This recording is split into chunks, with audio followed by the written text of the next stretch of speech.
Bon là évidemment c'est la vis qui se barre, ça va me casser les couilles. Le cylindre, mais ça nous verrons ça que ici, la jupe, eh bien, dans le passage ça va. J'ai vraiment du cul, ça passe. Ça passe difficilement avec ce support, faut quand même gratter. Après j'ai pas fait 10 000 tests pour comparer s'il marche bien. Hey, what's up over, bienvenue dans cette vidéo où on va encore une fois tenter des techniques de grand-père, la bidouille de grand-père, mais avec, on va ajouter quelques ingrédients à la mobilette pour essayer de donner une config d'origine qui marche, qui est la patate, la reprise et si possible la longe. Je te promets rien, on essaye des choses et vas-y, let's go. Donc j'avais sorti une série de vidéos il y a quelques mois sur comment optimiser un moteur d'origine, comment le gonfler, comment le gonfler à l'ancienne avec des techniques d'anciens, suivant ce que des anciens m'avaient dit et également ce que j'avais pu voir sur internet. Donc j'avais fait mes petites bidouilles. Donc voilà, moi je l'ai toujours dit sur ma chaîne, je suis pas du tout un expert des moteurs, je suivais uniquement ce qu'on me disait de faire, ce qu'on me recommandait de faire. J'essayais 2-3 petites choses à ma sauce, j'ai découvert 2-3 choses, notamment comment bien régler un variateur, ce qui est hyper important pour mieux développer la bécane. Mais c'était pas foufou quoi. En définitive, je m'attendais à mieux et j'avais optimisé la bécane, mais c'était pas dingue. J'étais quand même vraiment resté sur ma faim. Et là, je pense avoir normalement trouvé la recette pour bien faire fonctionner une mob avec un haut moteur d'origine. Il va falloir par contre ajouter 2 ingrédients pour vraiment bien la développer, vraiment bien que ça fonctionne. Ça va être un pot d'échappement et une boîte à clapet. J'ai souvent sous-estimé la puissance, l'importance d'une boîte à clapet. Donc, j'ai mis une boîte à clapet, j'ai fini par mettre une boîte à clapet, on m'en a prêté une Polini. Je me suis un peu cassé le cul à la mettre parce que ça passe difficilement avec ce support. Faut quand même gratter un petit peu les oreilles sur le côté pour que ça passe, limer un peu les vis. Ça passe pas au millimètre, ça passe au demi-millimètre et il faut forcer. Mais ça finit par passer. Donc là, c'est un petit peu penché comme ça. Je mettrai une courroie plus longue de manière à ce que le moteur redescende et que le carbu soit moins penché. Mais ça fonctionne quand même. J'ai fait les tests, j'ai roulé avec. Ça fonctionne, il y a toujours de l'essence, c'est pas vraiment un problème. Donc tu vois, j'ai longtemps sous-estimé le pouvoir de la boîte à clapet. Pour moi, c'était un truc vraiment, quand tu as des gros kits, des gros machins et tout, tu mets les boîtes à clapet. Même sur de l'origine, tu mets une boîte à clapet, ça va changer le comportement de la bécane. Tout du moins, sur une 103, sur une MBK, ça sert pas à grand chose. Mais ta bécane va avoir plus de couple et au démarrage, ça va beaucoup mieux partir. Tu gagneras pas énormément en vitesse de pointe, mais ça va du coup aider et contribuer à ce que la bécane atteigne plus facilement sa vitesse de pointe. Donc ça coûte 50 € une boîte à clapet, mais vraiment, ça vaut le coup d'en mettre une. La deuxième chose à prendre en compte, ça va être un pot d'échappement. Forcément, si tu laisses un pot d'origine, ça marchera pas.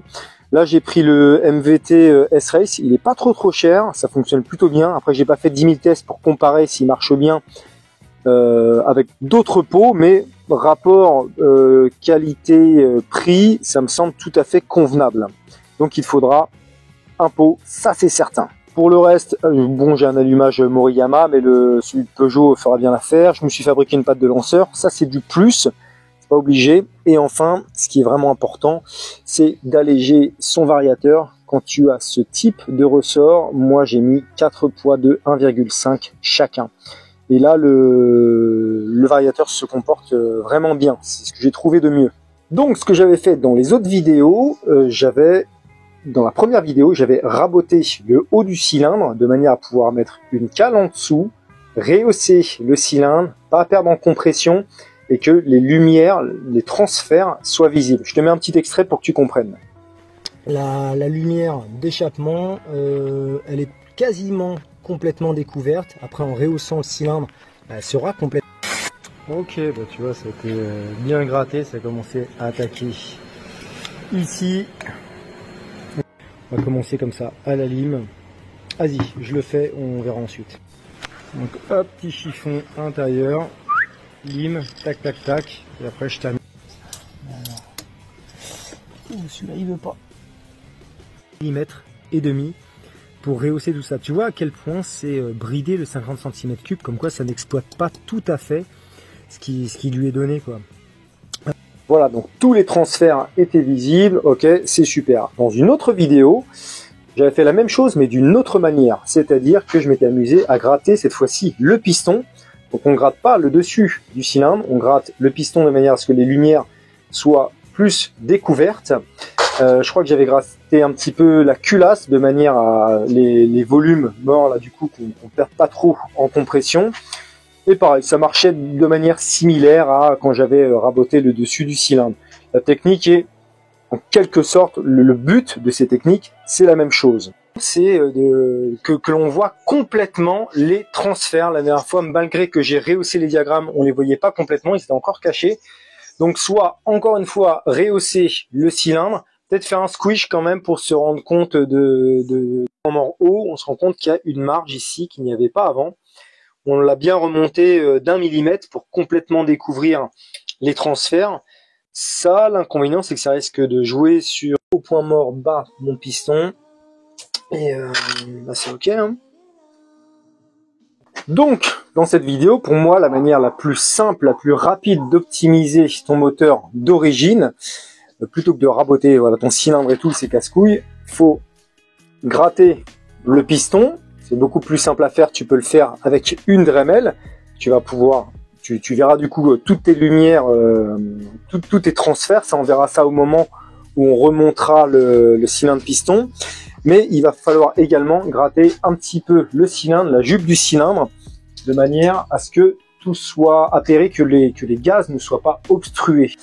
Explication pourquoi il faut gratter les lumières, les jupes, quand tu as ton carter comme ça. Tu vas mettre ton cylindre d'origine. Et tu peux constater que ici, la jupe, eh bien, dans le passage, ça va obstruer du coup un petit peu le passage des gaz. La technique consiste à gratter, à couper légèrement cette jupe ici, de manière à ce que voilà, les gaz puissent plus facilement entrer dans les transferts. Donc ce que j'ai fait sur mon cylindre tout d'origine, hein, on est sur un cylindre d'origine, hein, tout simplement, qui est gratté ici, et voilà, du coup, il y a un meilleur passage pour que les gaz rentrent là-dedans, enfin, tout simplement. Donc voilà comment je gonfle un cyclomoteur, enfin un cylindre d'origine. Je coupe ici, légèrement, et puis je gratte le piston. Pour moi, c'est la technique la plus simple qui requiert pas vraiment de matériel. Et allez, go, on remonte tout ça. Voilà, ça y est, maintenant c'est remonté la bestiole. Donc l'intérêt d'avoir creusé les côtés du piston, c'est tout simplement de pouvoir découvrir complètement les transferts. Lorsque c'est complètement d'origine, un cylindre piston, les transferts sont à, on va dire, à un tiers recouvert par le piston, donc ça ne donne pas toute sa capacité complète à sortir les gaz. Là, normalement, en théorie, on devrait avoir un truc pas trop mal entre la boîte à clapet qui aide vraiment à envoyer plus de gaz, plus cette modification-là, et ensuite le pot d'échappement, plus les jupes qui ont été légèrement coupées. Enfin voilà, tous les gaz devraient bien circuler là-dedans. Ça devrait donner le meilleur de soi-même. Il y a encore des améliorations à faire tout de même. On peut encore améliorer tout ça en cassant l'espèce de marche, en grattant. Là, j'ai commencé à le faire, c'est loin d'être terminé, hein, je te rassure. Mais en cassant, voilà, quand on met une boîte à clapet, on peut venir gratter ici de manière à augmenter en fait le volume des gaz qui vont rentrer. Pour améliorer tout le business, je l'ai pas fait sur l'autre parce qu'il y a encore le vilebrequin, sinon faut tout démonter, tout remonter, tout gratter. C'est juste une petite, là le but de cette vidéo, c'est une petite amélioration facile à faire, d'origine, sans trop se prendre la tête. Donc je le redis, évidemment, moi je suis pas préparateur, je l'ai dit 10 000 fois, mais à force d'essayer et surtout d'avoir eu des échecs, je commence à un peu mieux comprendre comment ça fonctionne, je commence à un petit peu mieux m'y prendre. Donc là je te partage voilà la petite recette facile. On va pas aller plus loin là-dedans parce que plus tard, on va mettre des choses un petit peu plus sérieuses. La prochaine étape sur cette mobilette, c'est de mettre un bas moteur Polini avec le Vilo, je sais plus ce que c'est. Et en moteur, il y aura un Athena, Carbut 17, enfin vraiment du coup un vrai moteur. Donc je ne vais pas me prendre la tête à le faire, à passer 10 000 heures sur ce moteur d'origine. Mais c'est la petite technique, la méthode d'ancien, relativement facile à appliquer pour avoir une petite mobilette qui marche bien. Donc, je vais remonter tout ça, on va faire le test. Quand j'avais fait ma première config, j'étais en 11.56, transmission 11.56. L'inconvénient, c'est que vraiment, ça gueule vachement. Ça accélère assez fort, mais ça gueule vachement. On a peu de vitesse de pointe. Il faut atteindre des régimes 12, 13 000 pour avoir une vitesse de pointe convenable. J'ai des jantes 16 pouces également, donc ça joue. C'était pas terrible. J'ai mis un pignon de 12. Je préfère changer le pignon que la couronne. C'est plus facile à faire. Là, on est en 12.56. On va voir ce que ça peut donner en pointe et également par rapport au nombre de tours minutes, parce que c'est pareil. Plus elle va prendre de tours minutes, plus la mob, en général, va commencer à vibrer, à trembler. Ça va pas être agréable. Et on va tester ça. Et ensuite, on testera sans doute avec un pignon de 13. Donc, on fera une transmission 13.56. Ça reviendrait grosso modo un peu au même, comme si on se faisait une transmission 11.48. Moi, je préfère jouer avec le pignon. C'est beaucoup plus simple de retirer un pignon que retirer la roue, retirer la couronne, remettre la couronne, etc. Allez, démarrage. Bah écoute, bon, déjà ça démarre, c'est une bonne chose. Ça c'est bien, moi j'aime bien quand ça démarre, c'est cool. Direct. Et ça c'est la boîte à clapet. Bam, direct à du couple. Je le redis, je me répète, j'ai sous-estimé la boîte à clapet. Sur un origine, ça te permet de bien t'envoyer quoi. C'est cool. Là on est pas mal, tu vois. Peu de tours minutes. Je suis à peine à un quart des gaz. Déjà à cette vitesse là, on les fait remonter. Ça fonctionne bien. Elle a du couple. Elle a de la reprise. C'est cool. Je suis pas à fond.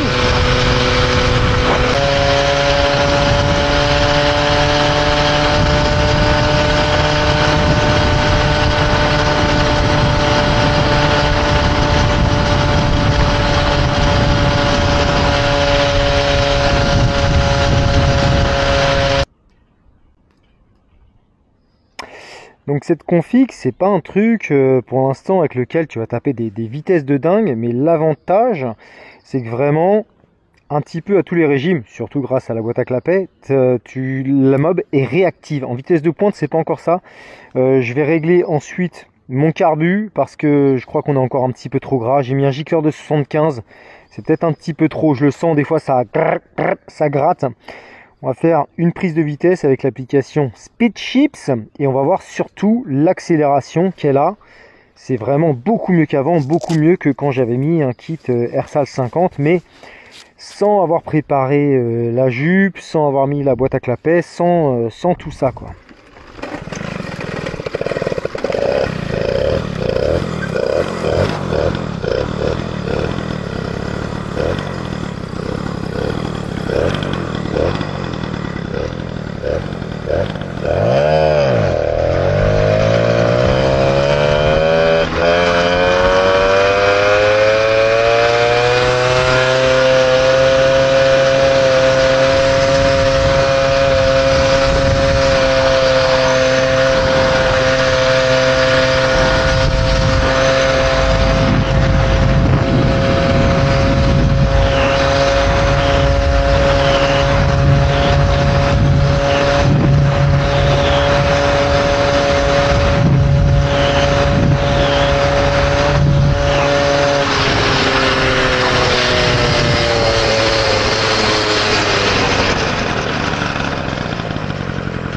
Là, il lui faut un petit peu de temps pour se lancer quand même.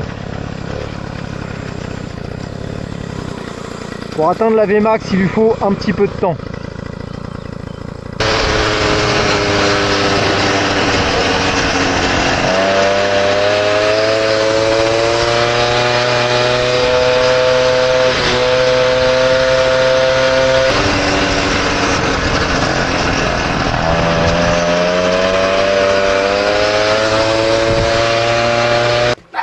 Non, mais juste de quoi voir, après il n'y avait rien à faire. Hein. Ça y est, c'est bon. Encore un petit réglage carbu je pense, et c'est bon, je pourrais pas faire mieux. Bon bah c'est pas mal, c'est pas dégueulasse quand même quand on regarde la courbe, on s'aperçoit que dès le début, bam, ça part quand même assez vite, puis progressivement, voilà, le 0 à 50, on l'atteint environ une dizaine de secondes. Quand j'avais fait mes vidéos là sur la mob de course où je mettais un kit 50 Ersal, ça allait pas aussi vite, la montée n'était pas aussi rapide, la vitesse de pointe quasiment la même. Bon là par contre j'étais en 11,56, mais la mob à ding 500 tours minute, ça gueulait, ça vibrait, c'est pas possible. Là on est dans un truc pas trop mal, donc on a la reprise, on a une bonne accélération, le variateur est bien réglé, j'ai même pas besoin d'appuyer sur la pédale de lanceur. Et du coup, je me demande ce que ça donnerait avec un pignon 13. Est-ce que le moteur sera suffisamment puissant pour emmener la mob un peu plus loin en vitesse de pointe? Je sais que je perdrai au départ, je sais que je perdrai en reprise. Est-ce que j'aurai plus de pointe? Est-ce qu'il sera pas assez puissant et donc du coup ce sera contre-productif et il n'atteindra pas cette vitesse max? Pour ce qui est de la vitesse max, voilà, ça va. Tout à l'heure, je l'ai emmené environ à 75 km/h. Par contre, il faut vraiment qu'elle soit lancée assez longtemps, quoi. Comme ça, sur une courte distance, là, je crois que ça fait 400 mètres là où je fais mes essais. C'est pas assez. Elle a pas vraiment le temps de bien se lancer. Mais voilà, Vmax, ouais, 75, je crois. Faudrait que je regarde dans la vidéo. Tout ça, c'est pas mal. Il y a toujours une très bonne compression. On peut encore améliorer tout ça. Donc, soit raboter la culasse pour descendre un petit peu, augmenter la compression, soit mettre une culasse, je crois que c'est Mal aussi qui font des culasses haute compression. Après moi ça m'intéresse pas, le but c'est vraiment de vous montrer la prépa d'origine, vous voir ce qu'on peut faire, voilà, avec un moteur d'origine, qu'est-ce que ça peut donner, jusqu'où on peut le tirer. Là c'est assez encourageant quand même. Oh, ça m'a l'air plutôt bon, hein, c'est ok, encore un petit peu sombre, je pense qu'on peut diminuer peut-être de 3 points la bougie. La couleur est pas trop dégueulasse. Là, on est dans la brique foncée. Donc ouais, je vais descendre un petit peu mon gicleur. Je suis en 75, je vais le passer en 72. Et là, on devrait être pas trop mal. Allez, on prend les mêmes et on recommence. On se refait un speed chips. Il n'y a que comme ça qu'on saura si ça marche mieux. Moi, je prends la mob, je suis ouais, ça marche mieux, mais il n'y a que comme ça que tu sais. Donc on reprend ça, ça fait environ 400 mètres. On verra si je gagne un petit peu de pointe, mais surtout au relevé, qu'est-ce que ça dit?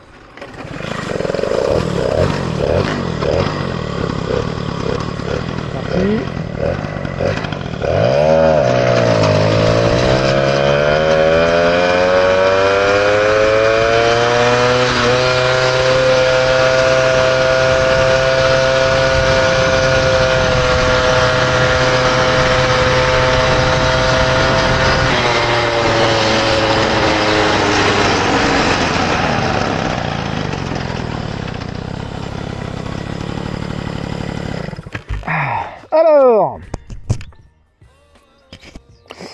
Alors, qu'est-ce qu'on voit?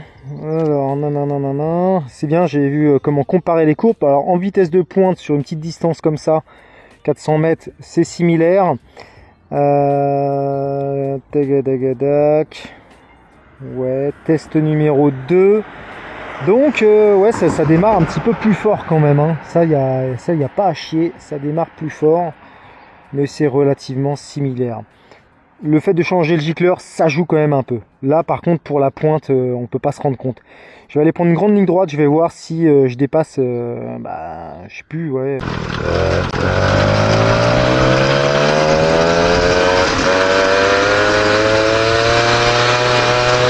Ça accélère assez fort, hein, c'est cool.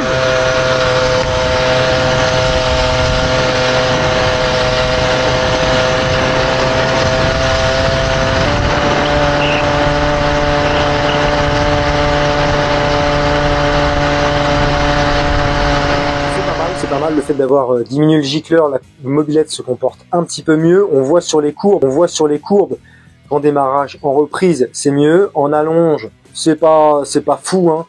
La vitesse n'est pas folle du tout, mais bon, peu importe parce que je trouve qu'elle se comporte bien à tous les niveaux, la mobilette. Donc pour une petite config d'origine comme ça, c'est plutôt plaisant, elle marche plutôt bien cette mob. Bien sûr, de toute manière, en origine, on peut encore plus lui donner. Les vrais préparateurs savent faire des choses avec des moteurs d'origine, savent vraiment les exploiter à fond. Moi, de mon petit niveau d'amateur, je peux pas faire mieux. J'ai fait tout ce que j'ai vu, tout ce qu'on m'a recommandé de faire. Après, je peux pas faire de magie là-dessus. Mais déjà, c'est encourageant.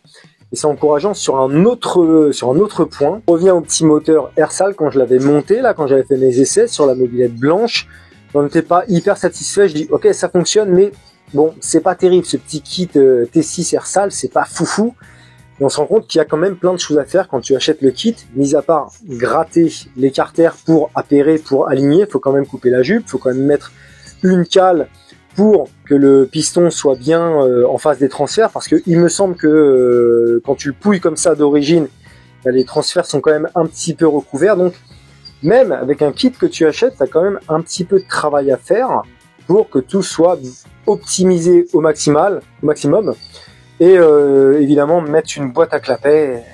Je le redis encore une fois, ça change la vie, je l'ai découvert ça trop tard dans ma vie. Bon, de toute manière, pour ce qui est du kit Airsal, on va laisser ça de côté. Je vais rester comme ça avec ma petite config d'origine qui marche bien. Je ne vais pas tout recommencer maintenant, puisque comme je l'ai dit, on va passer maintenant sur du gros kit avec du bon carbu. On commence en 17.5, pas trop gros tout de suite, mais du gros bas moteur, la boîte à clapet, le kit Athena, une bonne grosse config. On va passer sur quelque chose d'un petit peu plus sérieux et qui me permettra justement de plus ajuster ma transmission en fonction de ce que je veux, ce que je recherche. J'aimerais avoir un petit peu plus de pêche que ce que j'ai maintenant et une meilleure vitesse de pointe. Si j'atteins les 90, je suis très content. J'ai pas besoin d'aller au-delà, ça reste une mobilette, faut pas non plus... Et donc en parlant de transmission, de vitesse de pointe, etc., il reste un dernier point à faire dans cette vidéo. Je vais commander un pignon de 13. Et donc je vais encore une fois modifier ma transmission. Là je suis en 12,56, je passerai en 13,56, une transmission relativement longue. On va voir comment la Brel se comporte. Qu'est-ce que j'ai perdu en démarrage, en reprise? Est-ce que je vais gagner ou pas? C'est aussi possible que je perde en vitesse de pointe parce que le moteur n'arrivera pas à tirer la Brel.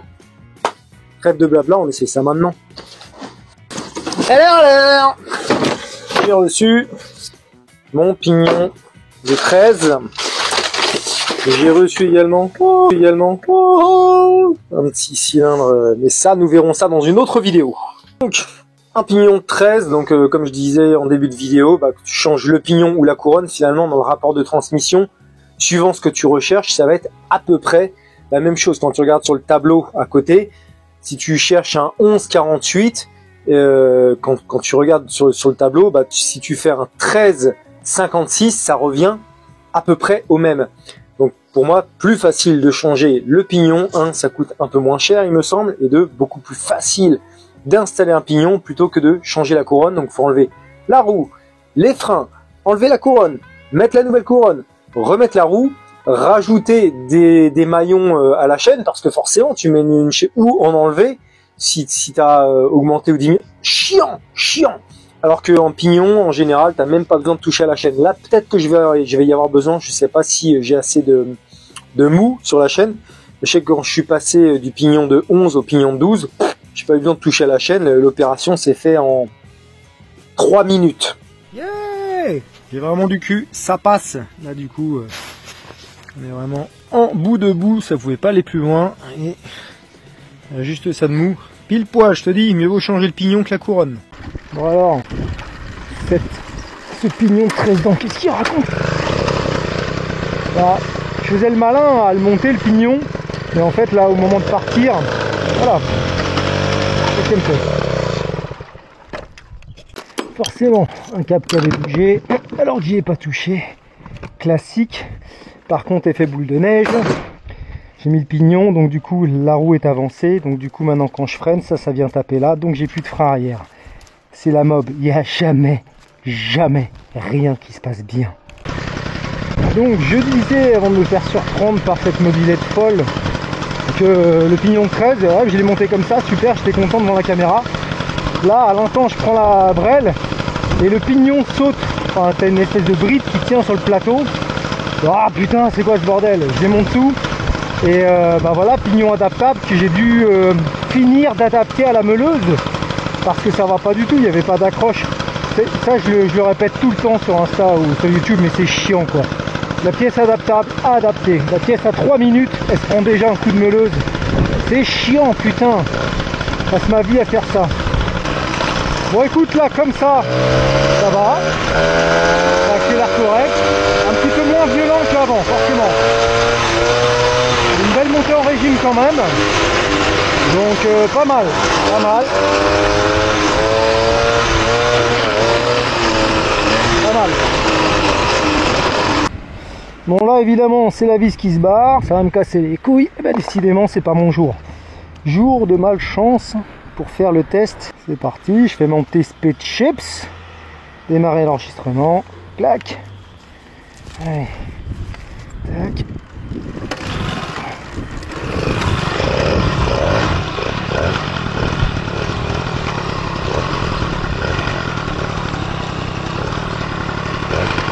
Allez, c'est parti, on donne tout.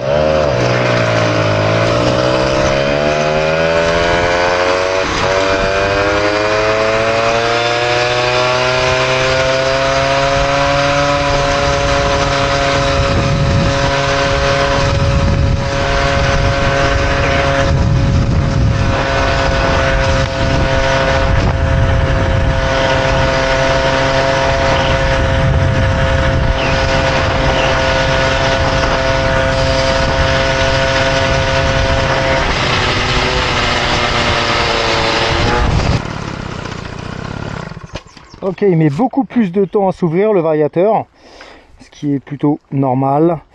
J'ai arrêté un petit peu avant parce que comme j'ai plus de frein arrière, je préfère checker. Allez, on va regarder un petit peu les relevés. Alors la courbe, j'ai pas encore atteint la vitesse max. Ok, on verra ça en outro. Maintenant, je vais aller sur une longue ligne droite et je vais voir la vitesse max si je dépasse les 71 km/h. Okay, comme d'hab, une fois sur deux, ça marche pas cette merde. Donc je ferai la vitesse max avec le speed chips. En plus, celui-ci, il fonctionne pas, mais en plus, il est pas précis. J'ai remarqué comparé à speed chips. J'en avais un autre qui marchait super bien sur la Magnum. Bref, je te raconte ma vie.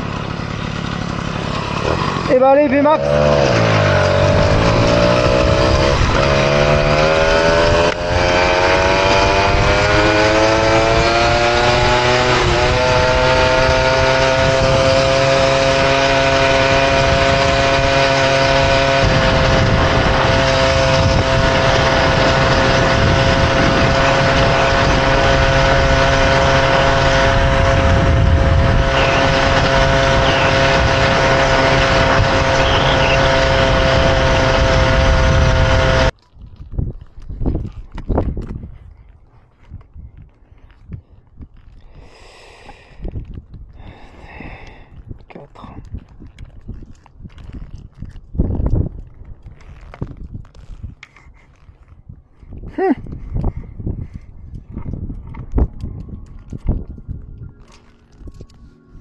Ok, bah écoute, les chiffres parlent, les courbes parlent, on voit vraiment une différence. Donc courbe rouge, le tout premier essai qui était pas mal. Courbe jaune en changement de gicleur, en diminuant un petit peu, c'est vraiment bien. Et courbe bleue, donc avec le pignon 13. Et c'est pas trop mal, mais on a quand même perdu en démarrage. Après, la montée est similaire et la vitesse de pointe sur ces 400 mètres. Le variateur n'était pas encore ouvert à fond, le régime maximum pas encore pris, donc on est moins bon. Ensuite, pour ce qui est de la pointe, en définitive, c'est pas mieux, c'est même moins bien d'1,5 km/h, voire même 2 km/h moins bien. J'ai pris la même ligne droite où j'avais fait le test, le deuxième test là, de vitesse de pointe, où j'avais pris 71. Le moteur n'est pas assez puissant pour bien tracter la bécane, le variateur était ouvert en grand. Mais ça manque de tours minutes et donc c'est pas bon, c'est contre-productif. Donc souvent voilà, on a tendance à penser qu'une transmission longue nous donnera plus de vitesse de pointe. Là c'est contre-productif. Donc la bonne transmission, c'est vraiment la 1256 ou à voir dans le tableau, ce qui pourrait être à peu près équivalent. 1156, ça donne trop de tours minutes, ça vibre. 1256 c'est bien, on est bien un peu partout. Après, le moteur n'est pas assez puissant pour vraiment tracter plus. Donc voilà la petite bidouille pour essayer d'optimiser un moteur d'origine au maximum. Est-ce que ça marche vraiment? Est-ce que ce que j'ai fait, ça change radicalement la bécane? Pour moi, ce qui la change vraiment, ça va être la boîte à clapet et le pot d'échappement. Les bidouilles que j'ai fait, c'est des techniques d'anciens et tout ça. Mais j'ai déjà vu des mobs en config d'origine, juste carbu de 12, clapet d'origine, pot, qui marchait vraiment très bien. Est-ce que se faire chier autant pour arriver à ce résultat, ça vaut vraiment le coup? J'ai envie de te dire que non. Non, autant partir, du coup, quand tu commences à gratter et tout ça, autant partir sur un kit. Je le répète, hein, il y a des gens qui savent très bien le faire. J'ai vu des exploits en configuration d'origine. Mais les techniques de grand-père ne fonctionnent pas toutes, quoi. À l'époque, ils n'avaient pas Speed Chips, ils n'avaient pas le GPS, la mobilette avançait vite. Ouah, j'étais à 100, mon gars! Non, t'étais à 70 GPS et la mobilette devait annoncer 80, 90. Compteur mobilette, mais non. Mais voilà, ça vaut vraiment le coup. La mobilette a vraiment un très bon comportement. Par contre, j'ai jamais obtenu ça avec une mobilette d'origine, là où vraiment, comme je te dis, je le répète, hein, la gouache, la reprise, une vitesse de pointe convenable. Quand tu es en balade, c'est quand même pas mal, 70 GPS. Et donc maintenant, dans une des prochaines vidéos, on va ouvrir le petit... Oh, on l'ouvre maintenant, vas-y, regarde. On va ouvrir le petit Athéna. Ok, il y a des ouinges. Non, tu verras ça plus tard. Allez, ciao les gars, bonne semaine.